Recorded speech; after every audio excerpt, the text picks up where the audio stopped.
ஊற்றுண்ட பரிமள தைலமாய் இருக்கிறது. ஆகையால் கன்னியர்கள் உம்மை நேசிக்கிறார்கள். நீங்கெல்லாம் கேட்டான்னு சொல்லி எனக்கு சுகம் கிடைச்சது, அதனால நான் ஆண்டவரை நேசிக்கிறேன். அதெல்லாம் ரெண்டாவது குவாலிட்டி. முதல் குவாலிட்டி என்ன குவாலிட்டி தான்? கர்த்தருடைய நாமம்.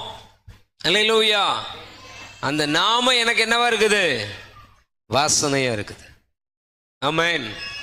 நீங்க மாத்திரம் அந்த நாமத்தை ஏற்றுக்கொள்ளுங்க. இயேசுவின் நாமம் உங்க நெற்றியில தரிக்கப்படட்டும்.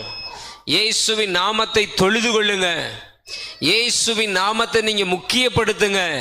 உங்கள் வாழ்க்கையில் உள்ள நாற்றங்கள், உங்கள் வாழ்க்கையில் உள்ள அவமானங்கள், உங்கள் வாழ்க்கையில் உள்ள குணலட்சணங்கள் எல்லாம் மாறிடும். நீங்கள் வாசனை வீசுகிற ஒரு வாழ்க்கை வாழுகிறவர்களாய் மாறிவிடுவீர்கள். அல்லேலூயா, அல்லேலூயா.